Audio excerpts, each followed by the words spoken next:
Yo, selamat datang di tahun 2025 dan kembali lagi di channel Quentitech. Gimana kabar kalian? Apakah PC impian sudah terwujudkan? Kalau belum sih ya sudahlah, ikhlaskan.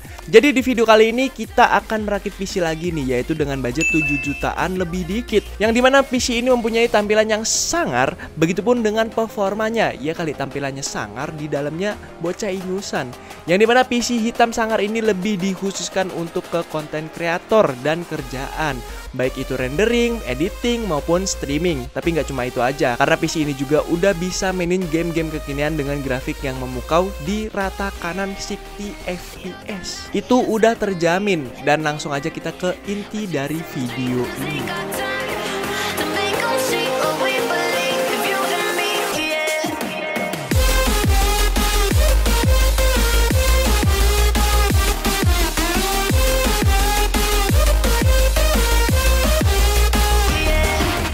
Untuk kamar yang pertama ialah casing sebagai pemanis estetika meja kalian.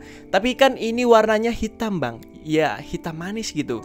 Jadi kita pakai casing dari Oxypus Iota C70 dengan desain akuarium berwarna hitam biar sangar. Yang menarik dari casing ini itu ada LED display temperatur. Ini bisa nampilin suhu CPU ataupun GPU, cakep beci. Apalagi ini udah pakai tempered glass yang cukup tebel, biar komponen di dalam itu bisa kita flexing ya kan. Nggak cuma itu aja, kita dapat 6 buah fan ARGB dengan desain yang gaming banget. Terus tuh kalau kalian lihat di sini tengahnya dan sampingnya itu seperti ada lubangnya. Ya apa ya namanya? Universe lain kali ya. Lalu kita dapat controller ARGB. Jadi kalau kalian pakai motherboard yang nggak support RGB sync, bisa pakai ini. Tinggal pencet tombol LED di samping tombol power. Di sampingnya lagi ada 2 buah port USB 3.0 dan port Type-C 3.1.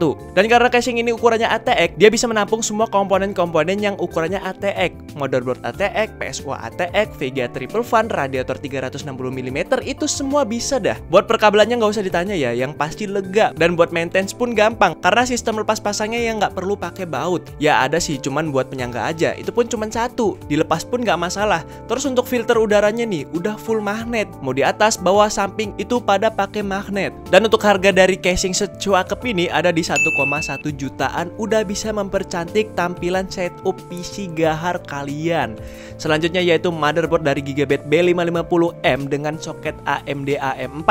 Yang spesial dari mobile ini udah support PCI Gen 4, namun menyesuaikan dengan prosesor apa yang digunakan. Lalu udah ada 4 slot RAM, sisanya sih ya nggak jauh beda sama motherboard AM4 di bawahnya. Paling ya karena dia ini pakai chipset B550M, jadinya bisa untuk overclocking. Lalu buat harga dari motherboard ini itu berkisar di 1 jutaan. Selanjutnya yaitu prosesor, karena kita mau ngincer PCI Gen 4 biar bisa pasang NVMe Gen 4. Maka dari itu kita pakai prosesor dari AMD Ryzen 5 3600. Ya, ini adalah prosesor yang paling laris di pasaran. Gimana enggak, prosesor lawas ini masih bisa nyaingin Intel Gen 14. Apalagi fitur overclockingnya makin gacor dah nih prosesor. Untuk spesifikasinya mempunyai 6 core 12 thread dengan frekuensi di 3,6 GHz dan maksimum frekuensinya ada di 4,2 GHz dengan TDP yaitu 65 watt. Prosesor ini juga termasuk prosesor termurah yang kenceng, udah bisa nampung PCIe Gen 4 maupun NVMe Gen 4. Cuman yang perlu diperhatiin ialah CPU coolingnya nggak bisa yang sembarangan, karena seri ini terbilang panas ketika keadaan full load. Maka dari itu kita pakai CPU cooler dari PC Cooler RT500 digital ARGB berwarna hitam biar makin senada dengan komponen lain. Yang menarik ialah kayak di casing ada LED temperatur, namun cuma bisa nampilin temperatur prosesor aja. Ya nggak masalah sih, jadi kan bisa kita atur di bagian casing buat nampilin temperatur VGA. Nah yang ini kita tampilin temperatur CPU dengan 6 buah HPP tembaga yang menyalurkan langsung ke prosesor. Jadi makin bagus untuk menghandle suhu prosesor kita. Desain dari heatsinknya pun cuakep ya Ci. Kalau dipegang langsung tuh kerasa premiumnya, dan ada tekstur kotak-kotak caturnya gitu. Dan untuk fannya ini pasti ARGB yang bisa disinkronkan langsung ke motherboard dengan 3 pin PWM. Bearing yang dipakai juga ini udah pakai hydro bearing biar makin senyap. Untuk spesifikasi lengkap kalian bisa aja cek di teks ini. Asli Ci, ini CPU cooler cakep dan affordable. Ini harganya ramah kantong kere hore, yaitu di harga 370.000. Itu pun belum termasuk diskonannya. Bisa lah ya dikasih diskon sampai 300.000. Ya semoga aja ya kan. Selanjutnya yaitu RAM. RAM di sini kita pakai RAM yang murah-murah aja, yaitu RAM polosan berkapasitas 2x8 GB dengan speed 3200 mHz. Tapi karena RAM-nya ini warnanya hijau, kurang lah. Masa yang lainnya hitam, dia sendiri hijau. Benda itu hijau. Jadi kita samarkan pakai RAM dari Fury, tapi kita setting di speed 3200 mHz karena ini bisa sampai 4600 mHz coy. Dan harganya juga ya nggak masuk akal gitu kan. Buat perbedaan performanya pun nggak jauh beda kalau kita setting ke 3200 mHz dengan RAM yang polosan. Malah lebih unggul yang polosan. Namun tetap saran dari saya, kalian bisa pakai RAM dari Hynix. Itu berkepingnya cuma Rp175.000. Jadi kalau beli dua jadinya Rp350.000. Dan ini juga warna hitam ya kan, biar senada gitu. BTW di motherboardnya masih sisa 2 slot RAM lagi. Bisa lah kedepannya di upgrade. Next yaitu storage. Di sini kita pakai SSD NVMe Gen 4 X4 dari Adata XPG GameX S70 Blade 1TB dengan speed yang kenceng, bisa sampai 7400 MB per second. Itu karena SSD ini sudah pakai controller kelas high dengan pendingin bawaan buat menghandle suhu biar makin optimal. Dan terbukti pas kita tes Crystal Dismark, speednya hampir menyentuh 7400 MB per second. Menurut saya memilih SSD ini adalah pilihan yang tepat buat maksimalin performa PC kita. Ya kali kita pakai SSD SATA apalagi hard disk. BTW kalau kalian penasaran, pembahasan lebih lengkapnya ada di video yang ini. Dan buat harganya ini ada di kisaran 1,1 jutaan. Lanjut ke power supply. Di sini kita pakai PSU bagusan sekalian, namun dengan harga yang murah di kelasnya 80 plus gold, yaitu kita pakai PSU dari PC Cooler GIK 700 watt yang udah 80 plus gold, udah full modular, kabelnya flat, full jejepangan kapasitor, proteksinya lengkap, dan pastinya sudah terverifikasi di clearresult.com. Garansinya pun dipastikan resmi. Buat harganya ada di 1 jutaan lebih dikit. Itu pun belum termasuk voucher diskonan. Kalau dibandingkan dengan brand-brand besar, jelas ini PSU worth it untuk dipertimbangkan. Yang terakhir ialah komponen yang paling berpengaruh untuk segala kebutuhan di tahun 2025 ini. Untuk gaming, rendering maupun streaming, yaitu VGA card. Jadi di rakitan kali ini kita pakai VGA dari RTX 2060 6GB dari Zotac.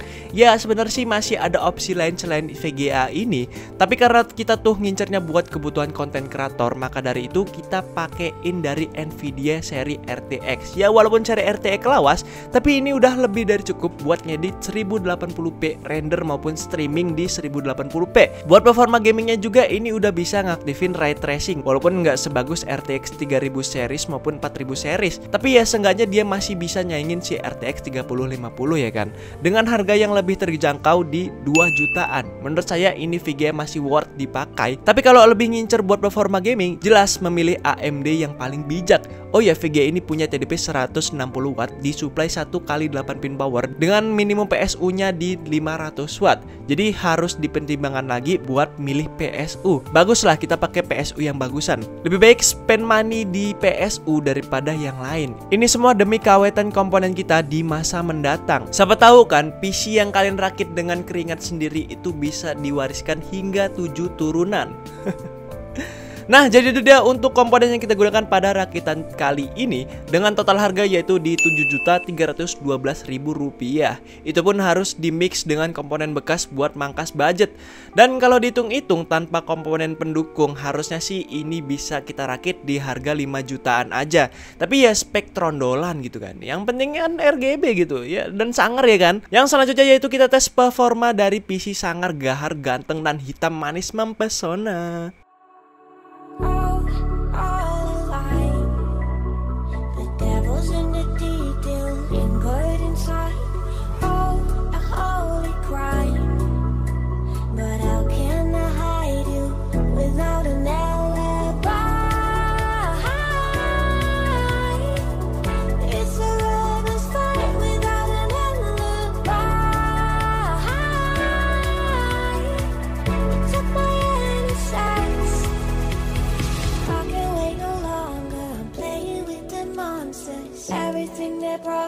alive. Going around like nonsense, playing with the monsters. They brought me alive, but got no alibi. It's a lover's fight without an alibi. Took my hands without an alibi.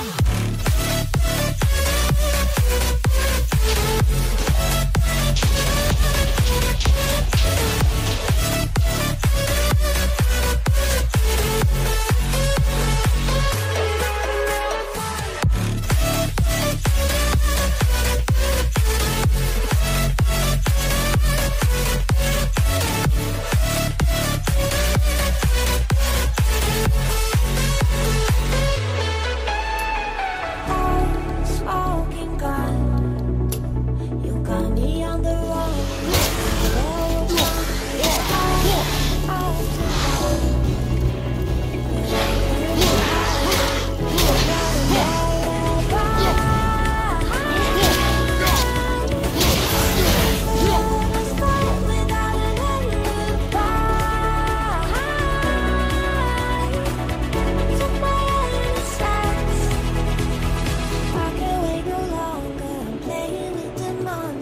Everything that brought me alive. Well, that has certainly made things interesting.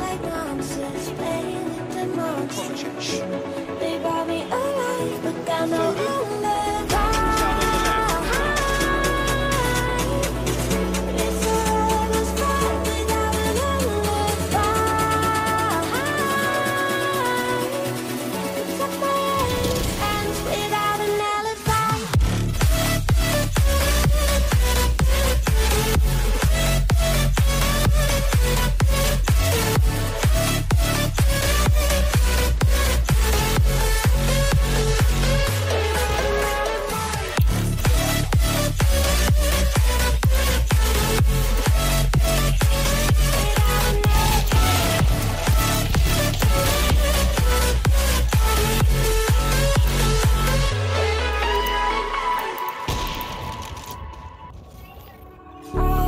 All alive.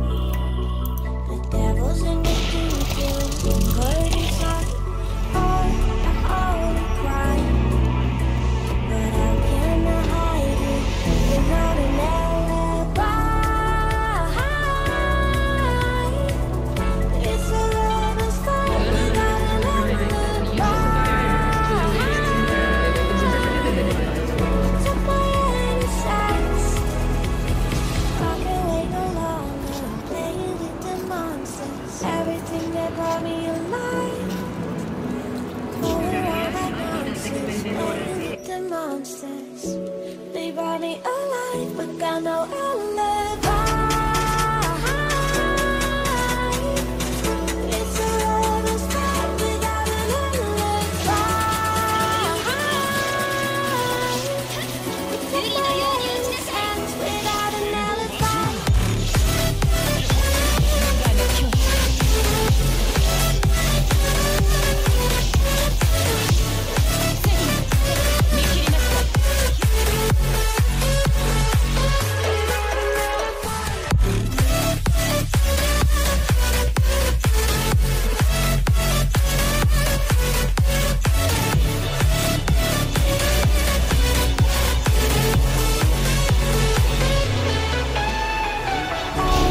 Smoking gun, you got me on the run.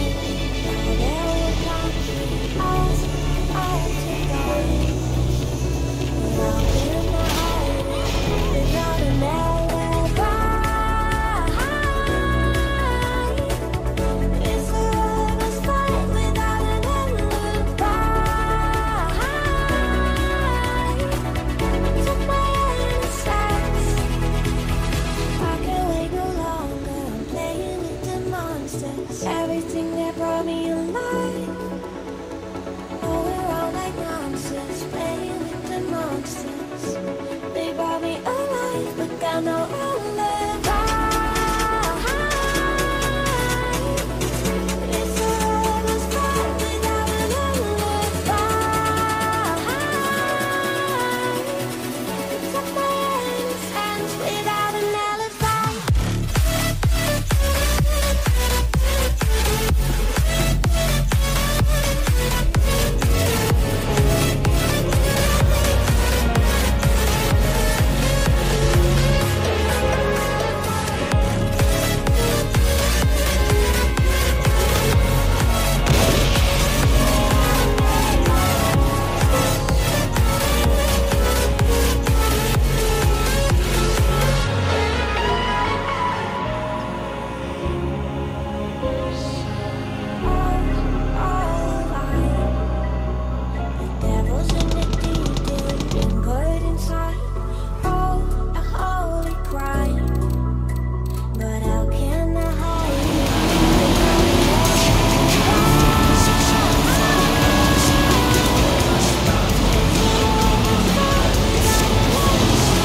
slap the cuffs on.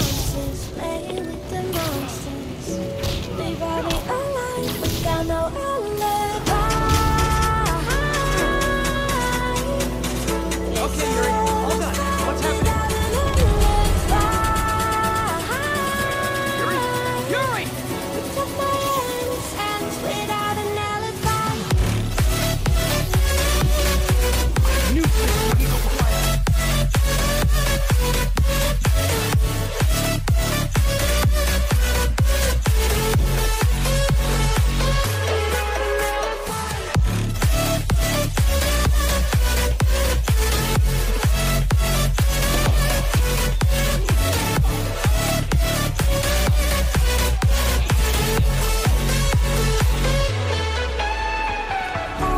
Smoking gun. You got me on the run. We know there will come. We're out to dawn. But how can I hide it without an alibi? It's a lover's fight without an alibi. Took my insides. I can't wait no longer. I'm playing with the monsters. Everything that brought me alive. Oh, we're all like monsters. Playing with the monsters. They brought me alive, but got no alibi. It's a lover's fight without an alibi. Took my hands without an alibi.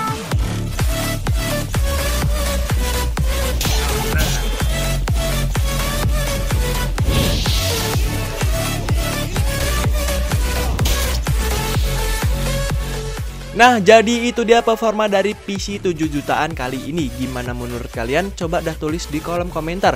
Menurut saya sih ini bagus buat jangka panjang karena AMD AM4 itu opsi upgrade-nya luas banget. Masih bisa dapat update prosesor seri baru, begitupun dengan PSU-nya. Kalau mau upgrade ke seri RTX 5000 series harusnya sih ya masih bisa ya kan, hingga ke RTX 5070. Dan untuk performanya ini sih udah ajebet ya. Ngedit ngebut, render masih bisa diandalkan, streaming masih bisa di 1080p 60 fps, dan performa gaming yang memukau di settingan 1080p high hingga ultra. Di beberapa game yang nggak butuh VRAM gede ini masih bisa di settingan rata kanan, kayak God of War, GTA 5, Spider-Man, terus tuh Genshin Impact dan sebagainya. Itu semua kita masih bisa dapat di atas 60-an fps rata kanan ya. Apalagi di game kompetitif kayak Valorant dan CSGO masih bisa di ratusan fps dengan preset very high. Cuman kalau untuk game yang butuh VRAM gede barulah si RTX 2060 ini kewalahan. Kayak Wukong, Resident Evil 4 Remake itu mentok di 1080p low. Ya masih oke lah, masih dapat 60-an fps. Ya begitu, kalau ngambil seri Nvidia dengan budget terbatas, performa editing dan renderingnya kenceng, tapi gamingnya ya lumayan lah. Tapi kalau mau ngincer performa gaming dengan rata kanan, disarankan pakai AMD. Performa gamingnya gacor cuy. Cuman buat rendering dan editing lebih gacor Nvidia. Di harganya yang sama, kalian masih bisa dapetin RX 6600 yang sangat cocok kalau disandingin dengan rakitan kali ini. Ya karena kan dia udah PCIe Gen 4. Ya sayangnya sih saya nggak punya GPU-nya, yaitu masalahnya. Soalnya komponen yang kita pakai ini termasuk PC pribadi saya yang dikhususkan buat ngedit video yang kalian tonton ini. Ya udahlah, segitu aja untuk video kali ini. Tulis pendapat kalian, pertanyaan maupun kritik di kolom komentar. Maaf jika ada kesalahan kata maupun fakta. Jangan lupa untuk like dan subscribe. Saya Sultan Maulana selaku owner dari channel ini. Maaf jika ada kesalahan kata maupun fakta, dan sampai jumpa di lain video. Punten, ini suaranya mau habis.